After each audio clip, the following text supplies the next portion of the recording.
Hi, I'm Lars. Welcome back to the C# workshop. There's a lot more to talk about with classes and objects, and this video will cover abstractions and interfaces. This one you're going to need to pay attention to. After this video, all of the object-oriented programming principles will be covered. And when we use them again, I will let you know which ones are being used and why we need them. So if you're ready to get into this one, let's get to it. Just like the last video, this video will get you the information that is needed to learn C#. In order to get the most out of these videos, I recommend watching them in their intended order. There will be deep dive videos after the course. The last object-oriented principle is abstraction. And the first one that we talked about was encapsulation. And with encapsulation, you only need a single class, or a single module, or a single DLL, or whatever. Encapsulation can go at many levels. It's not, it's a method. It goes into a class. It can roll into a dynamic link library, a DLL. So don't just use encapsulation for your classes. It also deals with static polymorphism. With that, you can see static polymorphism. Inheritance has to come into play after encapsulation because you don't really need encapsulation for inheritance, but you do need inheritance for polymorphism, dynamic polymorphism, and you need it for abstraction. So that's the reason I put those in that order. There's a lot of colleges now that are not even teaching abstraction anymore because they don't feel that it's needed at a junior developer level. It's something that you will learn out in the field. But if you go to an interview or something like that and they ask you what the object-oriented programming principles are, those are the four: encapsulation, inheritance, polymorphism, and abstraction. So right now I'm going to start talking more about abstraction. And abstraction classes resemble polymorphism with a few additional advantages. The abstract modifier indicates that the thing being modified has a missing or incomplete implementation. The abstract modifier can be used on classes, methods, properties, indexes, and events. Abstract classes are considered as a blueprint for other classes. They are a contract class with concrete methods. And I'll get into the concrete and the contract here in a minute, but like any other contract structure, an abstract class cannot be instantiated. It must be inherited from to use it. The keyword abstract is placed in front of the class to signify it's an abstract class and that it has abstract members. So if you have an abstract member, you got to be in an abstract class. If a class inherits from an abstract class, any abstract members must be implemented in that subclass. Hey, if you think there's too much information to remember, then like and subscribe to the channel. Then you'll have a URL that you can go back and look at anytime.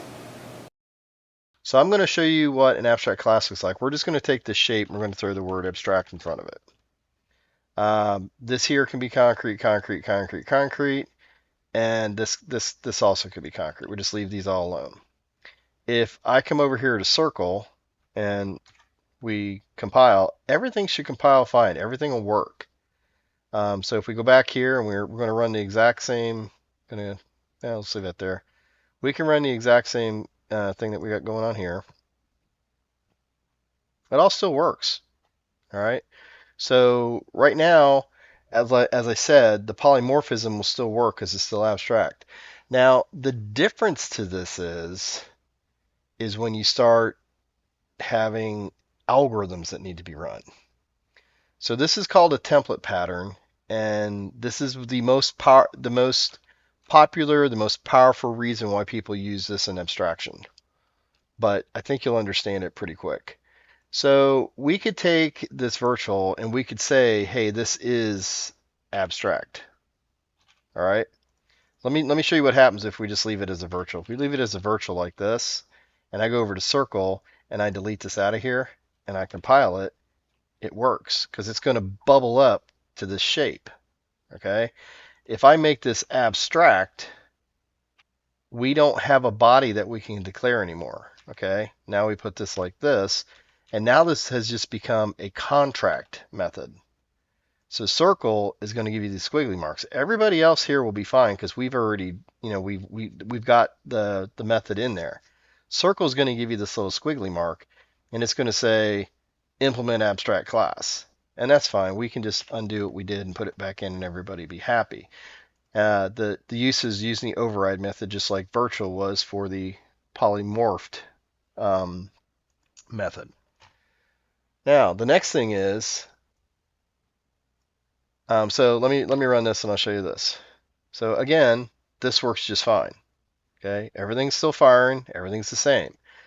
The difference is that this is now a contract. If I was to create another class and inherit from shape, you have to have that draw. There's no ifs, ands, or buts.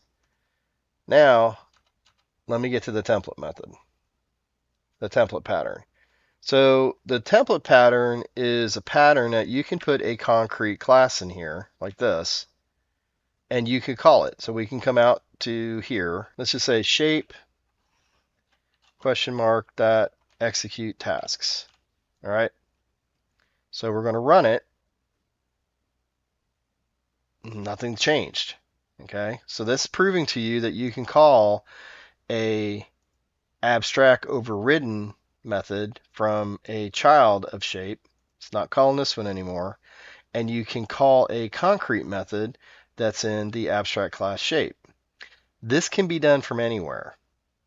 Okay, you can't instantiate shape, but if you do something like this, where you're saying, shape is equal to null, and something that's, it's just like you would think that I could come in here and I could take, say, square, and say square, and create a new square, and I could say square to draw, but I could also go back and grab execute tasks. There's nothing in it right now, but let's just go up and put something in it then. So let's go back here to shape, and I'm just going to put a console.writeLine in execute tasks, like that. Nothing major. And as you can see, in execute task, fired both times. That would be exactly what we would expect to happen, because we would have had the draw, which would have said drawing a triangle, and then this shapes executes task because it called, and then the square itself execute task called. So that's pretty cool. We actually have the ability to do proper inheritance with the abstract and keep a contract with whatever we're talking to. Now, why is this cool? Because this is, I'm going to tell you about a template pattern. Say we have task 1 to go and do for this algorithm, task 1, task 2, and task 3, and we take abstract, abstract, abstract, and we put task 1, task 2, and task 3. Now what happens when we run it? Let's go back to program, set this right down here, and there's no successful build. Circle does not implement inherited abstract task 1. Okay, so you can come up to here, click on this, and say implement. Now we're just going to put in here, I don't know, use the same colors, right? Might as well. And we're going to throw this in here, and throw this in here, and throw this in here. Now, I'm going to jump a little bit here and kind of let you in on a secret. We're going to put like a little $sign in here, and we're going to say, we'll step it in a little bit so you can see it under drawing circle, but we're going to put executing. There's a method, there's a class called method base that has some static. This is where you would use a static, and you can say get current method, which is cool because now it'll give me this task 1. Actually, it would give me void task 1, and I can say for, and now I want to know the type. I want to know the circle up here, so I can say this, because it's an instantiation. This gives you that instantiated object from the class, and it will go back and get the type. So I can say get type, so it will go back and tell me the type that the object is, and then I want to know its name. And you can get all kinds of things. You can get assembly name, fully qualified name, namespace, whatever you want. There's a plethora of stuff like this in C#. So I'm going to take that and I'm going to copy it to here and to here. All right. And then square is going to give you the same complaint. We're going to add a little movie magic here, and we're just going to take care of square, rectangle, and triangle. Okay. So now they're all done, and I'm going to do a build. Everybody built fine, and now we're going to run it. So the shape that we're currently in is a square. So we're going to hit execute task. I'm going to go over to square, and I'm going to hit task 1. I'm going to hit F10, and you're going to end up here in task 1. So it will fire the concrete method instead of the abstract method. So these guys, you can build this up to fire whatever you want. And we're just going to keep on going down. And it will go down to 2, 3, whatever. I'm just going to let this thing continue going while we stop back here on square again. I'm going to let this thing finish out, and then we're going to look at the execution. So you see drawing a triangle, executing void task 1 for triangle, task 2, and task 3.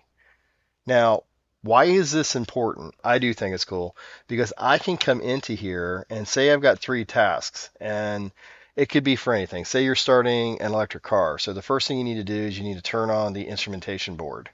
Okay, when you hit the power button, instrumentation is going to turn on. The next thing that's going to happen is it's going to check the battery cells and whatever. And then the third thing is you're going to turn the engine over. All right. So say here, if we put task here and we say bool, and we put a step in here that says if task 2 is equal to true, then start task 3. Otherwise, don't. I could put something in here that's a random generator that says randomly return true or false. Okay, so they all want me to return something. So I could come in and say, random is equal, actually you want to do this at a class level. So I'm going to put this up here and say random is equal to new random. And then I'm going to return random.next, and we're going to return 2. So it's either going to be true or false. It's going to be a 0 or a 1, so I can convert this to Boolean because it's a 0 or a 1. And I can drop this in every single task 2 that I need. And yeah, I'm going to go back to here and pick this up for everybody. In fact, I could put this into the shape. I could put the random into the shape. Why don't we just do that? We'll put this up here into shape and say random.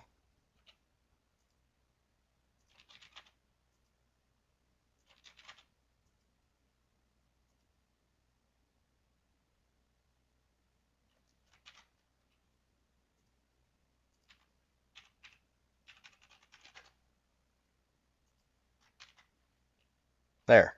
So it's protected, it's in the random. And now when we run this, I'm just going to let it run. And you can see sometimes you're going to get 3, sometimes you're going to get 2. So here's 1, 2, 3, 1, 2, 3. Uh-oh, 1, 2. Okay, and that's all through this. So that's how quick you could adjust your code if you used abstraction. So if the task 2 failed, then task 3 would, you can continue on. Or you could take a whole nother route. You could write something up if you wanted. It doesn't matter what you do with it. You could put in here, else console write line battery levels low. I don't know. These are just examples. They're not, real code or anything like that. Well, there is real code, but it's just not. These are just examples. So you could see that, battery level low would pop up here. Battery level low, battery level low, battery level low. Now, if you did this with a non-abstract, you would have to these would be empty. So you would end up with something that would be virtual here. And it would be like this. They would be empty. And you would not absolutely need them over here. So if we go to circle, I could pull out task 1 entirely and build. It's not going to care. But if it's abstract, And so if I take this abstract away from the class, all of a sudden all these can't be abstract anymore. So that's the deal on having something that is called a contract. This is the real deal, okay? Something that is similar to an abstract class is something called an interface. Now, interfaces are sort of an oxymoron for most developers. They're a little confusing if you know what an abstract class is. If you have no idea about an abstract class, interfaces are pretty straightforward. Interfaces are normally used as a contract between two systems or two methods or two classes or two of anything or two or more of anything. The interface is inherited from, and the defined properties and methods need to be implemented in the child class. This is where they lose me with multi-inheritance. So if we change the shape, so let's just take shape here, and we're going to change this to an eye shape. And what I'm going to do is I'm just going to pull this in because I've already got one, and I'm going to lay them side by side. So the first thing we need to do is just show everybody and just say include in project, and I will open it up, and we'll put this in a new vertical document group. And this is what the abstract class looks like. This is what the interface looks like. So let's let me do a Control RG here on each one of these files to get rid of all the using statements that we do not need. I'm going to bring program down so we get these at the same height or similar height. So this has internal abstract class shape, and this has internal interface eye shape. You cannot make this abstract. It doesn't work because it's abstract and interface. It's either one or the other. Abstract can be appended to a class or prepended to a class. The field part of the members are the same. So you can't set this to anything. So there's no instances going on here. All right. So all you can have is just the attributes, where in an abstract class you can have set them just like a regular class. Okay. So in the abstract class you have a public abstract draw which has to be implemented. So if we open up circle and instead of using shape we throw an eye in front of the shape. Notice the name of the interface. They always are capital, just like capitalized, just like a class, and there's always a capital I in front of them. That's all there is to it. If you don't stick to the standard, then everybody that you work with will be quite upset. The next part of this is this void draw. I'm just going to get rid of this for the moment. We're trying to override it down here, but you really can't because this will never get instantiated.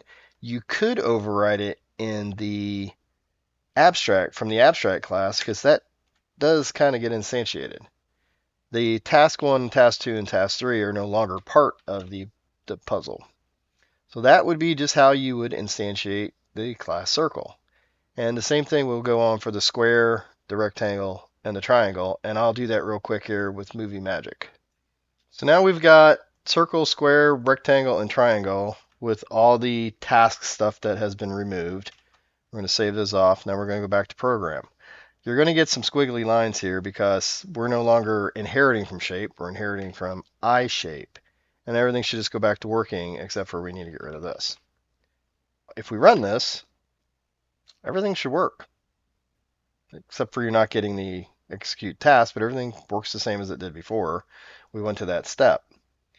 We say we add another method here, and just for grins and giggles here, just call it public void guinea pig. Doesn't really matter what we call it. All of a sudden, circle and everybody else should have a problem. Circle does not implement guinea pig, neither does rectangle, and on and on and on. Now you can just right click, mouse over this, click and say implement, and it will say throw not implemented exception, and that's fine. So these guys are working just like they would do in an abstract, except for you don't have the word abstract. All right? Not a big deal. They're just making sure that you are including this. Just like if I was to remove the X out of here and we hit a save, you're going to get, hey, you're missing X. All right, so that's where these come in with the terminology contract. You have to have these. Now, if you remembered in the very beginning of this, if I came in and we put in something here like Draw was not implemented. I don't know what else you would put in here, but implemented, that's spelled right. So draw was not implemented. And we were to get rid of circle from here. Now this is no longer required. I could pull this out of here very easily.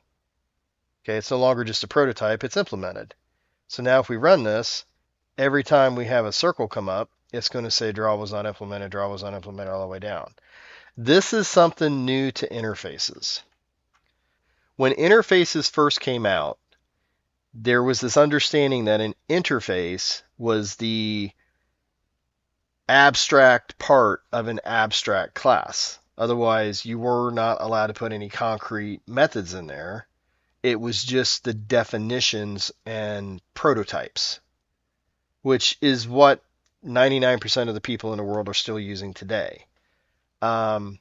This again is just it's something that is new that has come out. You cannot call this from outside of a class. So let me show you what I'm talking about. If I get rid of this guy here and we go back to program. Okay, so we know circle inherits from shape, and you would think that this would be available to it. But if we come in and we copy this and we drop it and then dink, and then come over here and highlight it and hit Control U, it'll go back to lowercase. And we try to come in here and just type in draw, there is no draw. So this is not inheritance in the way that you think it is, okay? You cannot load this up with a bunch of methods and utilize them just by using circle. So if you want to do something like that, you need to use an abstract method or a base class. Interfaces are not base classes and they're not abstract. So I just want to make that really clear. So if you come back over to here and we put this back, draw will be available, but it's not this draw. It's the draw that's in circle. Okay, there is no overriding going on here. It's not replacing this. This is a completely different draw. What can I do with this interface? You know, I've got this great abstraction sitting over here, but what does the interface give me? Well, let me show you. If we wanted to come in here, and I've got this thing called Sketch. Okay, so here's just a sketch tablet, something that you're going to draw on or whatever. And you want to just send it in any shape. And then you want to call that shape's draw. You put the interface as a parameter, like eye shape and shape. And then when you call this, we will do this. We will say sketch, and we'll just say sketch is equal to new. So now sketch is in memory. And we're going to come down here, instead of calling shape, we're going to say sketch dot add, and we're going to add in here shape. Now I'm going to put a breakpoint here. Now this is deeper than we've gone in code so far. This is much deeper. This has got to get back to being a shape, or we're going to not work the way I want to. So let's just execute this. Okay, so when we run this, this will bring the sketch into memory, and then we're just going to step down through this with an F10. And if you're having a problem getting down through here, just drop another breakpoint and restart. We're going to run through this 50 times. We're going to grab a random value. So here's the value. It's 2.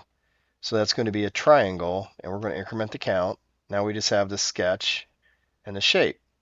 When we call add, we are actually sending in, if you look at the shape here, it's going to be an application.triangle. All right? It's not an eye shape anymore. It's actually this triangle, application triangle. And you can see that by mousing over this. It has height, width, X, Y, but it's not an eye shape. It's an application triangle. And then when we get in here to call shape, we're calling this draw, not this one, this one. And it will say drawing a triangle, and then it will come back out.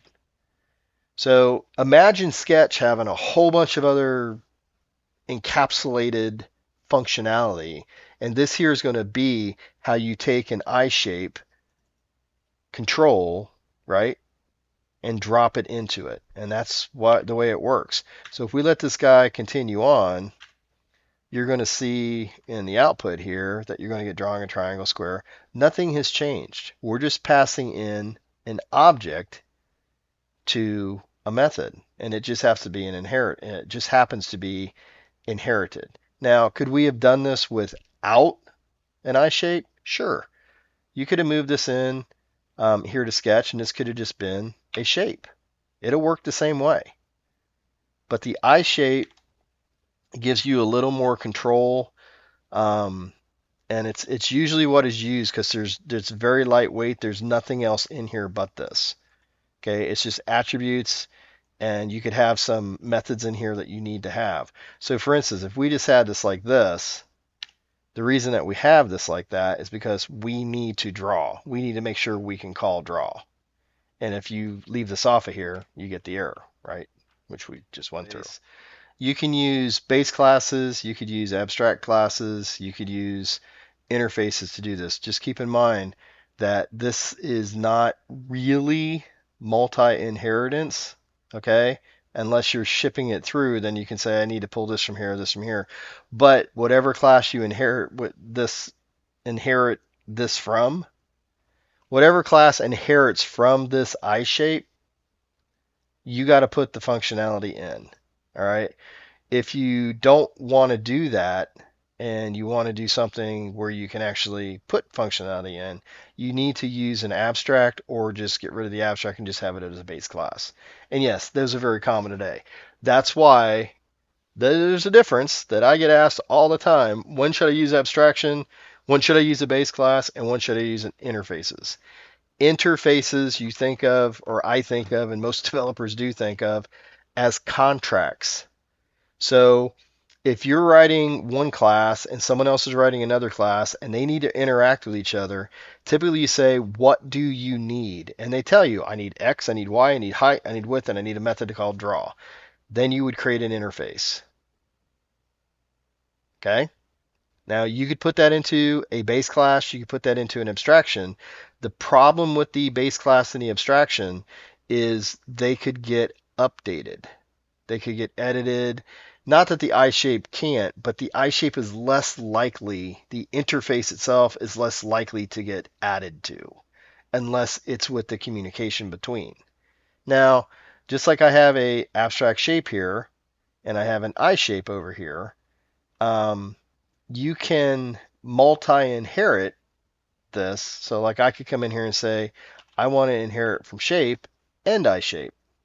Now you've got some things like, well, we're missing all this other stuff, and I'm just going to throw this in and say, hey, we got added, and everybody's good.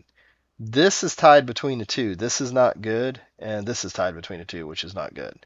So I would take, you could add in the bottom of this the task 1, task 2, task 3 from the shape, and I would get rid of the draw and all this out of here because it's not needed.